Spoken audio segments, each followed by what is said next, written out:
ဟုတ်ပါတန်မြာသီးတစ်လုံးလောက်အရင်က400ရှိတယ်90ရာခိုင်နှုန်းမမြက်ပါဘူးမြက်တော့လေတထေးမဖြစ်ပါဘူးတလုံးလည်းမရောင်းရပါဘူးခဏလေးရောင်းရတာနေလိုက်ပါလားဟုတ်မလားဗျဒီနေ့မှကျွန်တော်တို့မြောက်ပေးကြတဲ့ဗီဒီယိုပိုင်းဒီဗီဒီယိုပိုင်းလေးပဲဖြစ်ပါတယ်ဒီဗီဒီယိုပိုင်းနဲ့လက်လောတာ line ပေါ်မှာရန်ဟော့ဖြစ်နေတာဖတီမာအချင်းမောင်းဆိုရင်ကျွန်တော်တို့အပြီးပိုင်ပိတ်သိမ်းခိုင်းလိုက်ရတာပဲဖြစ်ပါတယ်ဒါမနာလူတွေရဲ့တိုင်ကြားချက်ရောက်သူအပြီးပိုင်ပိတ်သိမ်းလိုက်ရတဲ့အနေဖြားပေါ်မှာဒီအမဟာဆိုရင်သူ FDA ကလူကြီးတွေကိုဒါတော့မကျင်တဲ့အတွက်ကြောင့်မို့ဒါမြေနေရလှန်ဆိုင်တယ်ပေါ့ဒါပတ်ဆက်ရှိတဲ့သူတွေဒီအချိန်မှာ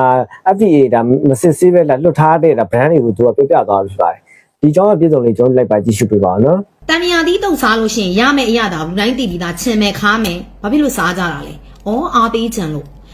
နောက်တစ်ခုကပေါ်ပင်ပေါ့နောက်တစ်ခုကတော့ဘယ်လိုခေါ်မလဲဘယ်လိုအရသာရှိတယ်လဲမြည်ဆန်းကြည့်ကြလို့ဘယ်လိုမြန်းလဲနေမလဲပေါ့နော်ဘယ်လိုမြန်းနေမလဲပေါ့ဆိုပြီးတော့မှဒီလူတွေကအဲ့တန်းစီပြီးတော့မှဝယ်စားထားတဲ့သူတွေကအချိန်တိုင်းသွားပြီးနေတိုင်းလည်းတန်းစီမစားပါဘူးဟုတ်တယ်လားဒီလိုပဲပေါ့အကောင်လုံးတော့သူအချိန်လေးကုန်သွားရင်ရက်သွားမှာပေါ့ဘာဒီကိုကြီးကြီးကျယ်ကျယ် FDA နေတာတော့ဘာဒီကိုကြီးကျယ်နေတာတော့တံမြာသီးတောက်တပူးရောင်းလိုက်လို့ဘလောက်မြတ်မှာလဲသူ့ရောင်းတာမှတပူးမှာဘလောက်လဲ5,000လားဟလားနော်5,000ရောင်းလို့ဘလောက်မြတ်မလဲတဝက်မြတ်အောင်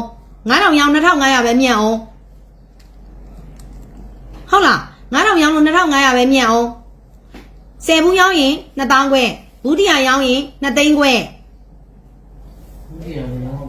ဟုတ်တယ်လားကျမပြောတာလေကဲဘူးတရာရောင်းမှ2သိန်းခွဲသူလဲအဲ့နဲ့ရတဲ့ပတ်စံကနော်တနေ့ဘူး900ပဲရောင်းအောင်ဘေးနားမှာလှုပ်ပေးရတဲ့သူတွေကင်ပေးရတဲ့သူတွေဘာညာတရကာတွေဝန်ထမ်းကတွေသူလဲရှိသေးရဲ့လေသူ့လဲအလကားမတင်မြက်နေတာမှမဟုတ်တာဒီဘူးဘိုးတွေခွက်ဘိုးတွေပလုံးဘိုးတွေလည်းရှိသေးရဲ့လေသူတော်မှသူကသူ update လေး upgrade လေးလှုပ်ရှားပါတယ်အရင်တော့ဆိုဆက်ရောင်းချင်းတော့ကြွကြွနဲ့ထုတ်ပေးတာနဲ့တူတယ်နော်ငါမြင်တာလေနောက်ပိုင်းဆိုဘူးလေးနဲ့တေးသေးစစလေးထုတ်တယ်လေနော်ဟုတ်တယ်နော်ဆိုတော့ကဲဟုတ်ပါတန်မြာသီးတစ်လုံးလောက်အရင်က400ရှိတယ်90ရာခိုင်နှုန်းမမြက်ပါဘူးမြက်တော့လေတထေးမဖြစ်ပါဘူးတလုံးလည်းမရောင်းရပါဘူးခဏလေးရောင်းရတာနေလိုက်ပါလားအမတထေးဖြစ်ရောင်းစားနေတဲ့ဟာတွေလေရွှေတောင်လောက်ငွေတောင်လောက်တွေသွားစစ်လေတစ်ချိန်လုံးမှာတိုက်တွေကားတွေကြွားပြနေတဲ့သူတွေသွားစစ်လေ MLM တွေကိုရောင်းပြီးတော့မှဘယ်ကမှမသိတဲ့အလှကုန်တွေကိုရောင်းပြီးတော့မှခြေနေမိုးနေကြွားနေဟွာဖြစ်နေတဲ့သူတွေကိုသွားစစ်လေအိမ်မှာအိမ်နင်တို့အလှကုန်သွင်းလာတယ်အိမ်ဟုတ်ပြီငါတို့နိုင်ငံတွင်းမှာရောင်းနေတယ်ဒါတွေကဘယ်ကလာတာလဲဘာလဲဘေးဥပအန်ဒီရဲ့ကင်းရှင်းရဲ့လားစစ်လေအဲ့လိုဟာမျိုးတွေကိုကြတော့မစစ်ဘဲနဲ့ဒီမှာရောင်းစားနေတာလိုဟာမျိုးတွေဟိုမှာဘဝတွေတောင်ပြောင်းကုန်ပြီဒီမဟုတ်တဲ့လမ်းဘေးကတန်မြာသီးတုတ်တယ်ကြတော့သူတွားပြီးတော့မှလုတ်တယ်အိမ်မှာအဲ့ MLM နေစစ်ပါလား MLM နေစစ်ပါလားပြောမနာလို့ဖြစ်အောင်မယ်နော်မနာလို့စရာအကြောင်းမရှိပါဘူးကျမကလေမရှိစင်းရဲသားလေးကြတော့နှိမ်လို့မလို့ကျမဝင်ပြောတာနော်မရှိတဲ့သူကြတော့နှိမ်လိုက်တာမရှိလို့လုံစားနေတဲ့သူကြတော့နှိမ်လိုက်တာဘဝမပြောင်းသွားပါဘူးတိုက်ကြီးလည်းမဝင်နိုင်ပါဘူးကားကြီးလည်းမဝင်နိုင်ပါဘူးသိကြပါတယ်သိပါတယ်ဒါကြီးက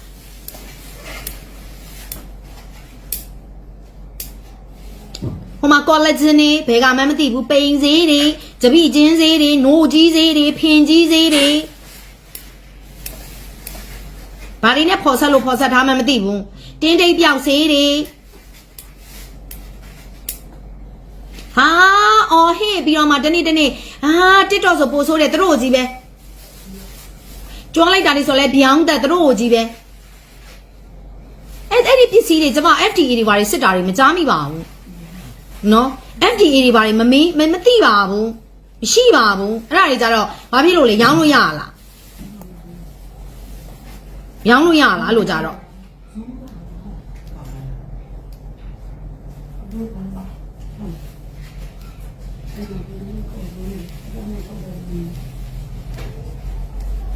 မရှိစင်းရဲသားလေးတွေကြတော့အရန်တော့အရန်အားကြောင့်မလို့လေစန့်ရှင်အောင်စူးစမ်းကြပတ်စံဒုတိယဘုရားသခင်ဆိုတာတိတ်မှန်တယ်စန့်ရှင်ဘာနေပါဇက်ပေါက်တွေအကုန်လုံးကပတ်စံနဲ့စို့ထားလို့ရတယ်နော်အဲ့ပါဇက်ပေါက်တွေပတ်စံနဲ့မစို့ထားရင်ဖြစ်တာပဲမှန်တရားပဲဘယ်နာနေအဲ့ဒါပတ်စံနဲ့ဘယ်တိုင်းပြည်ဖြစ်ဖြစ်ဘယ်နိုင်ငံဖြစ်ဖြစ် နော်အမလေးဘေကမဲမသိဘာမဲမသိဘာလာဒီပါကင်ထဲကိုထည့်တဲ့ MLN ပစ္စည်းတွေကြတော့ဘာ FDA မှမရှိဘူးဘယ်ခွေးတကောင်ကြောင်တမီးမှမစစ်ဘူးအော်လူတွေမျက်နှာတွေစုပ်ပြတ်တတ်လို့ဒီမှာတင်ကြဟဲ့ပြောကြဟဲ့ပြုကြဟဲ့ဆိုအမလေးဒီဟာတွေကအုံနေချင်းနဲ့ဝိုင်းပြီးတော့မှဆဲကြဆိုကြလို့ဟိုမှာနစ်နာတဲ့သူကလေပြန်ပြီးတော့မှငြိမ်လိုက်ရတယ်ဘယ်ဥပဒေကမှအကာအကွယ်မပေးဘူးအဲ့လိုမျိုးကြတော့မှန်ပါတယ်တံမြာသီးတုတ်ကျမ်းမာရေးနဲ့မညီညွတ်ဘူးလူတွေလည်းကိုယ့်အသက်ပြီးတော့ကိုသိတယ်နေတိုင်းတော့မသားပေါ်အောင်ဘယ်သူမှနေတိုင်းသွားစားမနေဘူးတခါပေါ့အဲ့လိုတခါလူတွေများသွားတော့နေ့စဉ်လေးပေါ့အုံလေးနဲ့ဖြစ်နေတာပေါ့ပေါ်ပင်လေးပေါ့ကန်ကျိုးပေးတုံးလေးပေါ့တလုံးနဲ့သူရောင်းရခြင်းမရောင်းရမှာပေါ့ရပါစီအခုတော့ဈေးမရောင်းအောင်ဆိုတော့ကျမယွန်းနှွန်းနေမကောင်းဘူးကျမလည်းတတိပေးပါတယ်ပြောပါတယ်လုတ်တဲ့သူလည်းတန်တန်ရှင်းရှင်းလို့စားတဲ့သူတွေလည်းတတိထားပြီးတော့မှစားရာသီဥတုနဲ့ကျမရိုးထိကြိုက်တယ်ဆိုရင်တော့မကောင်းဘူးရောင်းတဲ့သူကလည်းတန်တန်ရှင်းရှင်းနဲ့ရောင်းတော့ရေရှည်ရောင်းဖို့အတွက်ဆိုလို့ရှိရင်ဒီအရေးတွေမြင်လို့ပြောခဲ့တာဒီအရေးတွေမြင်လို့ကျမပြောတာနော်အဲ့လိုပြောရင်လေအမလေးဒီဖွိုင်းနေရတကပါတယ်လို့ဖြစ်မယ်ဒီလိုအရေးတွေမြင်လို့ရောင်းတဲ့သူလည်းတန်တန်ရှင်းရှင်းနဲ့လုပ်ပြီးရောင်းတော့ကြအရင်အုပ်အော်တောင်းနေဆိုတဲ့ခါကျတော့အခုလိုမျက်စိကျစရာဖြစ်ပြီးအခုလိုဖြစ်မှာဆိုလို့ကျမသတိပေးခဲ့ပါသေးတယ်ကျမပြောခဲ့ပါသေးတယ်ရောင်းတဲ့သူလည်းတေးသေးချာတန်တန်ရှင်းရှင်းနဲ့ရောင်းတန်တန်ရှင်းရှင်းနဲ့လုပ်ကိုင်းစားတဲ့သူတွေလည်းသတိနဲ့စားငါလည်းတမယာတိကြောင်ပြောတော့ပါဇက်ထဲမှာတရေတွေတောင်ဖြစ်နေလို့ပဲ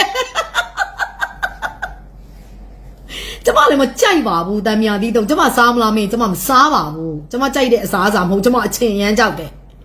ဒါပေမဲ့မတော်မတရားမလို့ကျမလေမညဘူးအဲ့လိုမရှိစင်ရသားတွေကိုအဲ့လိုမျိုးလေနိုင်နေတာဆိုကျွန်မမကြိုက်ဘူးအမကြွားနေချီနေမိုးနေတဲ့အမရွှေတရောင်ငွေတရောင်စိန်တရောင်နေနဲ့အမလေးကားရှိုးရုံးကြီးတွေရောအမလေးဘလိုတွေရောအမချေမိုးပြနေတဲ့ဟာတွေရဲ့ပစ္စည်းတွေ FDA ရှိသလားစစ်လေ FDA အမအလှကုန်နေလေဈေးတွေလေစစ်လေ FDA ကြိုက်ပါတယ်ဥပဒေတိုင်းဆောင်ရွက်ပြီးဒါပေမဲ့တပြင်းကြီးဆောင်ရွက်အဲ့ MLN ကုန်ပစ္စည်းတွေအများကြီးပဲရှိတယ် FDA မြန်မာ FDA တခုမှမရှိဘူးဘေးကင်းလုံခြုံမှုဘာတခုမှမရှိဘူး